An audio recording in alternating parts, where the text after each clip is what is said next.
Don't forget to subscribe and ring that bell. How are you? How are you? How are you? Well, me, I'm fine because we are going to continue a special treat, the 2023 AP Calculus AB free response questions. We already did problem number 1 last video. So on this video, we are going to focus on free response question number 2.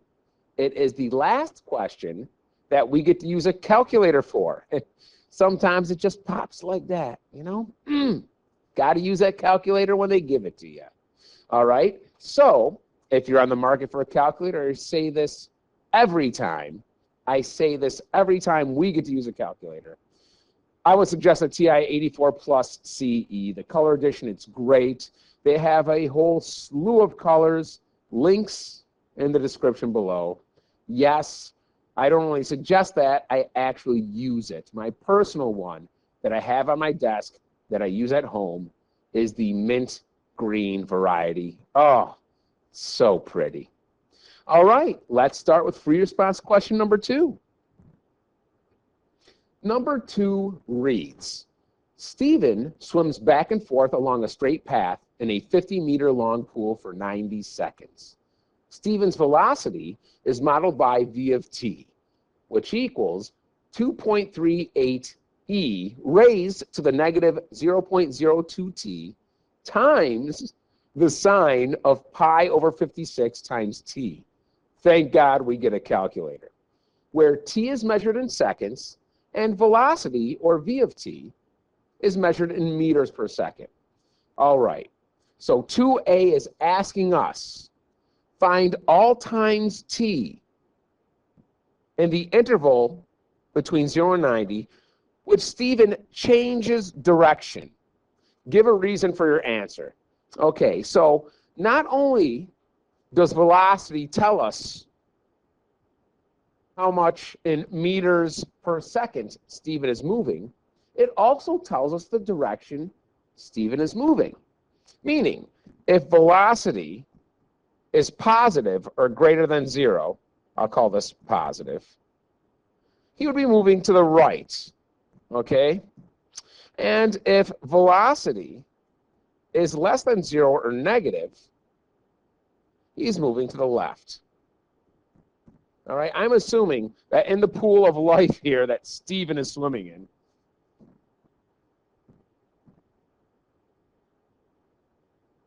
he likes swimming. Hey, to the right, to the left. Okay, it's only a 50-meter pool. Okay, at some point, he's going to hit that 50-meter thing and turn around. However, all I've got to do is see when velocity changes. Okay, again, they want to know when it changes direction. So I just need to see when it changes, either from positive to negative or from negative to positive. All right, and I do that by finding out where velocity is equal to 0. Okay, you cannot change direction without stopping. Okay, the velocity has to equal 0 first. That's called a critical point. It's where my velocity is equal to 0. And around that point, we want to see if the sign of velocity changes as it goes through that point. We're going to use the graph because it's so much easier. All right? Let's put in our graphing calculator the actual equation for velocity, which is between my two windows here perfectly. I'm going to turn my calculator on, go to y equals, and put 2.38 e raised to the negative 0.02x instead of t times the sine. Anytime we use trigonometry in calculus, your calculator better be in radian mode, not degree mode. Let's put a fraction in there. We'll put pi over 56 times x again.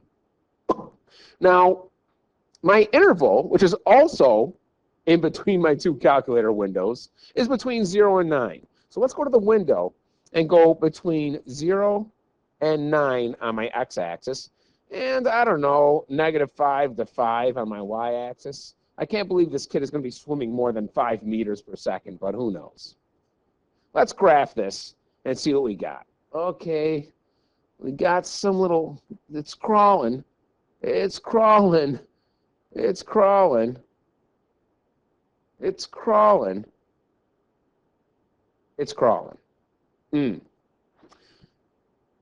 you see my interval next to the window here? See this? It says 0 to 9. Let's move that. I should be between 0 and 90, shouldn't I? Okay, so let's go to my window again and go between 0 and 90. And instead of seeing 90 tick marks, let's put a tick mark every 10. And it looks like we don't need to go up to -5 or down to -5, I should say. Let's go from -2 to 2. Or in fact, let's make it 3 just because I'm picky. Let's graph this. All right, this looks a little bit nicer. It's coming up. It's coming down right there. That point of contact with the x-axis. That's my critical point. All right, let me bring this out here. Put this over Steven swimming. I really should put it below Steven swimming because he's doing such a good job. All right, let's not forget that the y value is my velocity. So whatever the value of the y is, that represents the velocity. So on my graph, y is 0 right here on the x-axis. Right here. That's when velocity is 0. That's my critical point. I'm going to call that CP. Okay? So what about to the left of it? The critical point. And what about to the right of the critical point? What are those y values? I don't need to know them exactly. I just need to know whether they're positive or negative. Well, let's recall our y value is positive anytime we are above the x-axis. So any coordinate on this line that I'm writing over in green would give me a positive y value, which means I have a positive velocity because y is the velocity. And anytime I'm below the x-axis, I'll get a negative y value, right? So anything or any coordinate on this little arc that I'm coloring over in red would give me a negative y value, which means I would have a negative velocity. So look at that. Our velocity is positive. It hits our critical point. Then our velocity becomes negative. Okay, so right here is where we change direction. We're going to the right because we have a positive velocity. We stop because velocity is 0, a critical point. And then we start going left because velocity is negative. So I just need to figure out what value on the x-axis, because that represents our time. What value is that? What's that x-intercept? I mean, that's 9th grade math. Probably 8th grade for some of y'all, you're advanced. All right, so let's go to second, calculate, and calculate the actual 0. So I just need to be to the left of this point right here.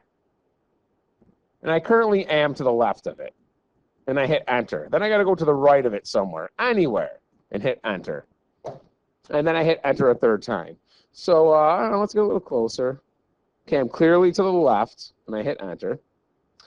Now look down here, it changed. It used to say left bound. Now it says right bound with a question mark. It's asking where you want the right bound to be set. Oh, right there looks good.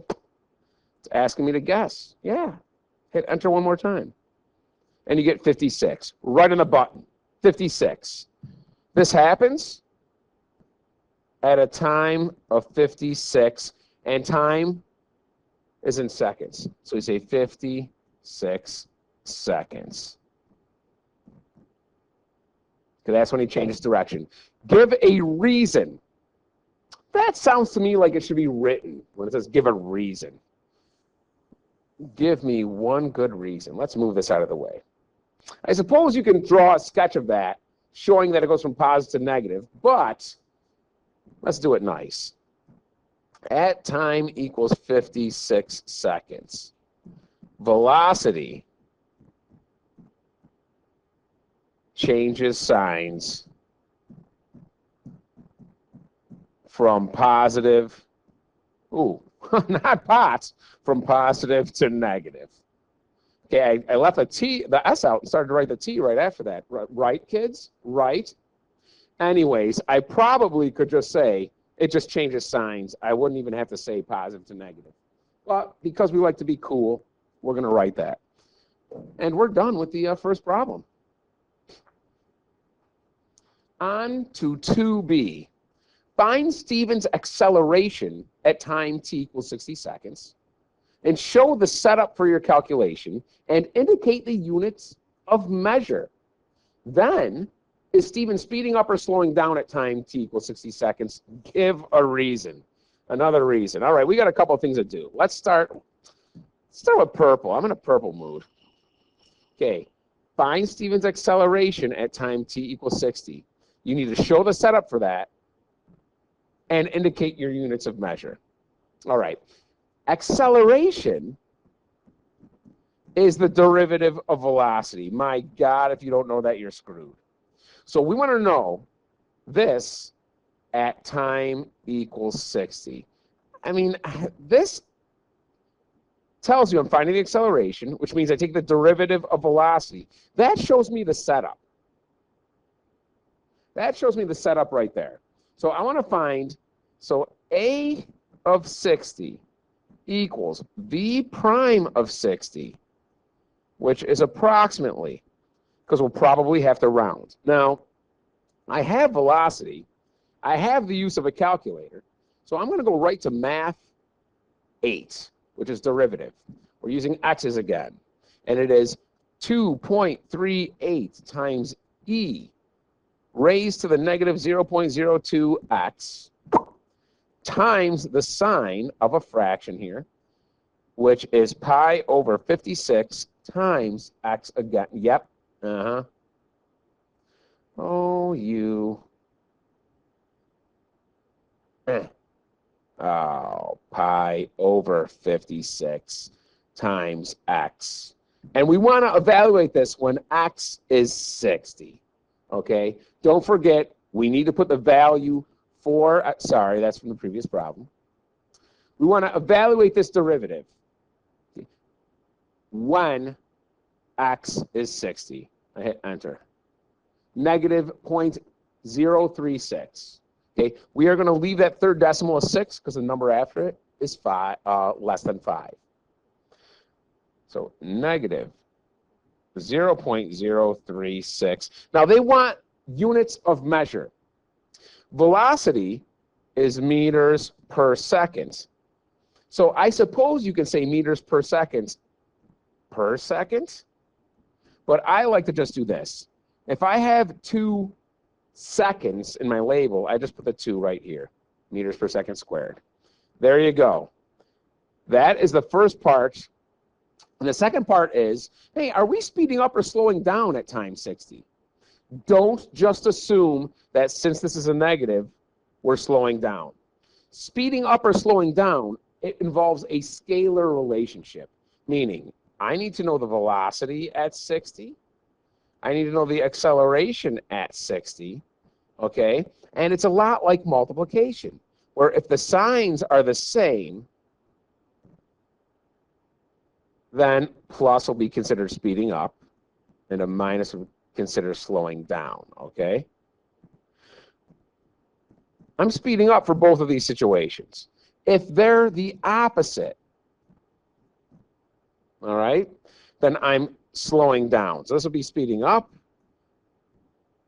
This will be slowing down. We already have acceleration. Acceleration is negative. So I'm going to go here. Acceleration is negative. It's not this one. Acceleration is negative, so it's not this one. I need to find the velocity at 60. Okay, let's find the velocity at 60 and see what that is. All right, let's go back to our calculator. Let's continue to, can I get lazy? I don't think I can. If I can, that would be awesome. Instead of retyping this, can I just get rid of that dy dx?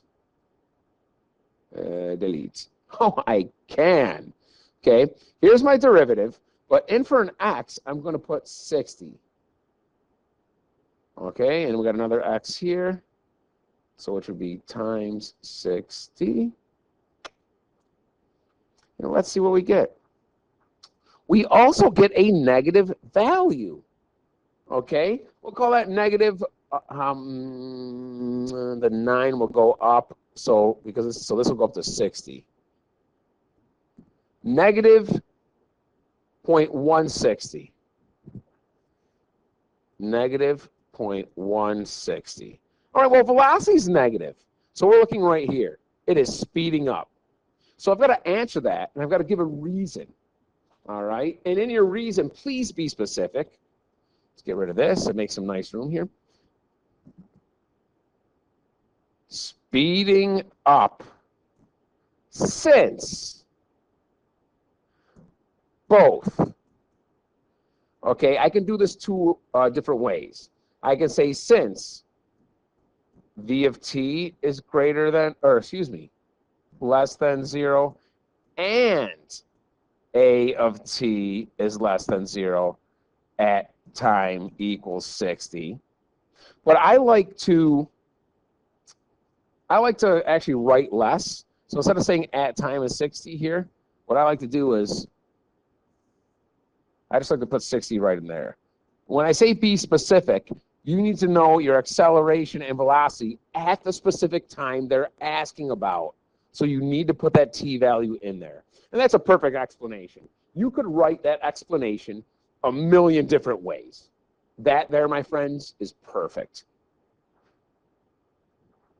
2C. Find the distance between Stephen's position at time 20 seconds and his position at time equals 80 seconds.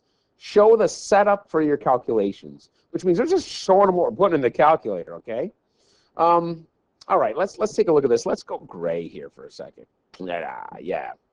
Position at 20 seconds, so position at 20, and his position at 80, okay? Find the distance between. So I want to know the difference between these 2 points.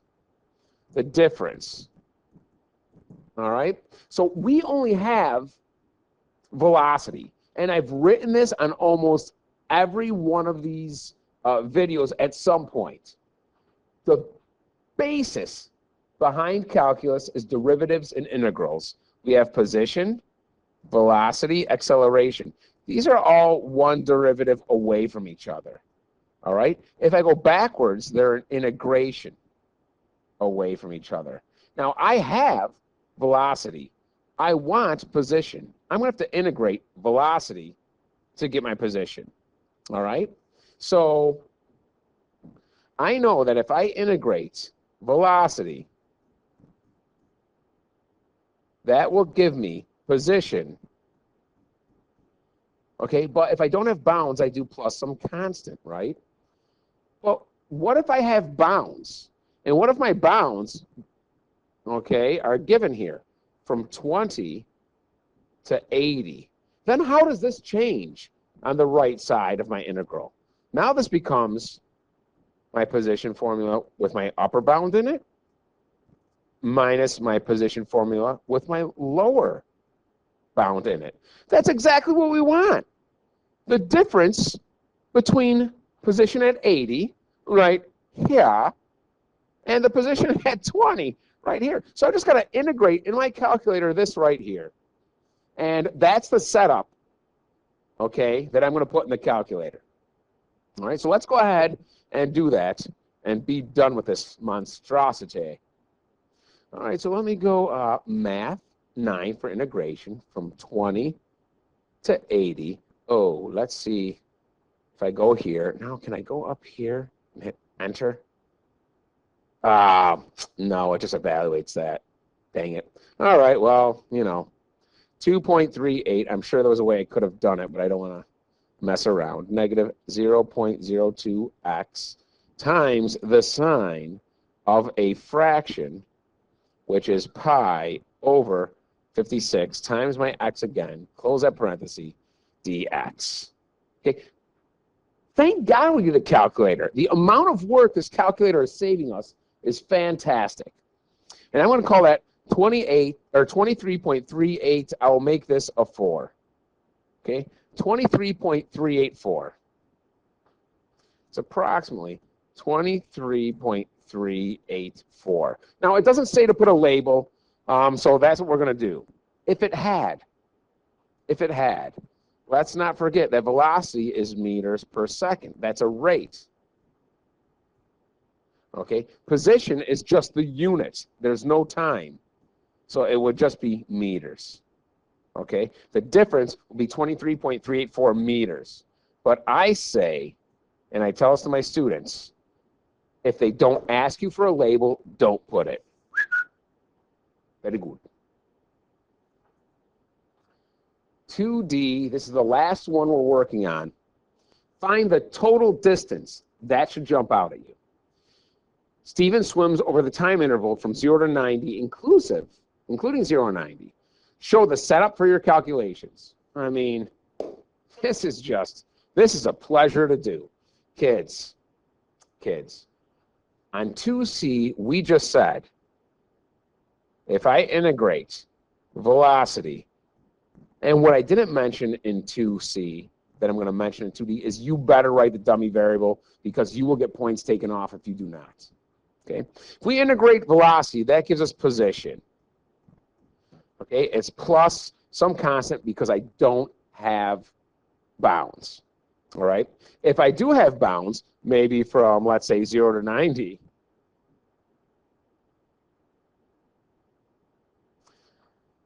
then I can get rid of the C, and that gives me position from the upper bound minus position from the lower bound. All right? But here's the thing. Integrals, okay, can represent two values. Okay? If I integrate velocity just like that from A to B, that gives me displacement, the difference between the two spots. That's what we just did in part C. Okay? That means I got to consider positive and negative, right, for direction in this case. Okay? But if I do the same thing for my bounds, but I want total distance, meaning here's the water. I'm not going to totally recreate my great art piece from 2A, but here's Stephen right there with his arms. All right? He's swimming back and forth. It's 50 meters, right? He goes back and forth. So if he starts here, goes 50 meters, and comes back, his displacement means he hasn't moved from where he started. Displacement would be 0 in that instance. But total distance, he went 50 meters this way, and then 50 meters back. Okay, he went 50 meters this way and 50 meters back. That's 100. Okay? If I don't use absolute value bars, it will always be displacement by default. So if I want total distance here, I want to put my equation, okay, inside absolute value bars, my velocity. Don't put the absolute value bars outside. That still considers negatives, does it, the calculation considers negatives, then takes the absolute value of it. You don't want that. We want it so that it takes the absolute value of any negatives before we even integrate it. Okay, we want it all to be positives before integration. So when I'm looking at my problem here, my setup from 0 to 90, this thing right here, I want to make sure I put my velocity in absolute value bars. I'm going to put it just like that in a calculator with the absolute value bars, hit enter, and we are going to have our answers and we're going to be done. All right?